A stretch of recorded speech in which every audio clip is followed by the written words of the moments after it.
ಒಂದು ಇಮ್ಯಾಜಿನ್ ಮಾಡ್ಕೊಳ್ಳೋಣ. ನೀವು ಬಹಳ ಚಿಕ್ಕ ವಯಸ್ಸು, ಅಪ್ಪ ಅಮ್ಮನ ಜೊತೆ ಜಾತ್ರೆಗೆ ಹೋಗಿದ್ದೀರಾ. ಜಾತ್ರೆಯಲ್ಲಿ ಅದೇನೋ ಆಗ್ಬಿಡುತ್ತೆ, ಅಪ್ಪ ಅಮ್ಮ ಹಿಡ್ಕೊಂಡಿರೋ ಕೈ ಬೇರೆ ಆಗೋಗುತ್ತೆ, ನೀವು ಕಳೆದು ಹೋಗ್ತೀರಾ. ಏನ್ ಮಾಡ್ಬೋದು ನೀವು? ಕಿರಿಚ್ತೀರಾ, ಕೂಗ್ತೀರಾ, ಅಳ್ತೀರಾ, ಜಾತ್ರೆ ಪೂರ್ತಿ ಓಡ್ತೀರಾ, ಅಪ್ಪ ಅಮ್ಮನ ಕಣ್ಣು ಅಥವಾ ಬೆನ್ನು ಕಾಣಿಸ್ಲಿ ಅಂತ. ಕಣ್ಣು ಅಥವಾ ಬೆನ್ನು ಸನ್ಸಿದ ಕೂಡಲೇ ಕಳೆದೋಗಿರೋ ಜಗತ್ತು ವಾಪಸ್ ಸಿಕ್ಬಿಡ್ತು ಅಂತ ಅನ್ಸ್ಬಿಡುತ್ತೆ ಅಲ್ವಾ? ಕಳ್ಕೊಂಡಿರೋ ಜೀವನ ವಾಪಸ್ ಸಿಕ್ಬಿಡ್ತು ಅಂತ ಅನ್ಸ್ಬಿಡುತ್ತೆ. ಬಹುಶಃ ನೀವು ನಿಮ್ಮ ಅಪ್ಪ ಅಮ್ಮನ ವೃದ್ಧಾಶ್ರಮಕ್ಕೆ ಬಿಟ್ಟು ವಾಪಸ್ ಬರಬೇಕಾದ್ರೆ ಅವ್ರಿಗೂ ಹೀಗೆ ಅನ್ನಿಸ್ಬೋದು.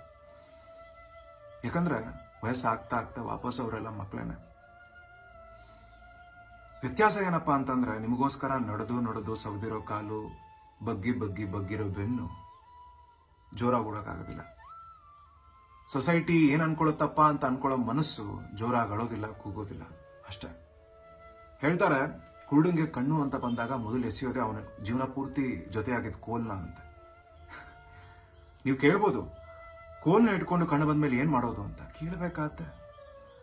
ಮನುಷ್ಯರನ್ನ ಯೂಸ್ ಮಾಡಿಕೊಂಡು ವಸ್ತುಗಳನ್ನ ಪ್ರೀತಿಸುವಂತ ಸೊಸೈಟಿ ಕೇಳಬೇಕಾಗತ್ತೆ. ಆದ್ರೆ ನಾವು ಒಂದ್ ನೆನ್ಪಿಟ್ಕೋಬೇಕು, ಕೃಷ್ಣ ಒಂಥರ ಹುಟ್ಟಿದ್ದು ಕಂಸನ್ ಕರ್ಮದಿಂದ, ಕಂಸನ್ ವಧೆಗೋಸ್ಕರ. ನಿಮಗೂ ಮಕ್ಳು ಇರ್ತಾರೆ, ನೀವು ಮಾಡಿರೋದನ್ನ ನಾರ್ಮಲ್ ಅಂತ ಅನ್ಕೊಳ್ತಾರೆ, ನಿಮಗೂ ಅದನ್ನ ಮಾಡ್ತಾರೆ. ಮಕ್ಳಿಗೆ ನಾರ್ಮಲ್ ಅನ್ಸಿದ್ದನ್ನ ಅವ್ರು ಮಾಡೇ ಮಾಡ್ತಾರೆ. ಪಾಪಗಳೆಲ್ಲೂ ಹೋಗೋದಿಲ್ಲ, ವಾಪಸ್ ಬರುತ್ತೆ, ದಂಡಿ ಆಗಿ ಬರುತ್ತೆ. ಯೋಚನೆ ಮಾಡಿ.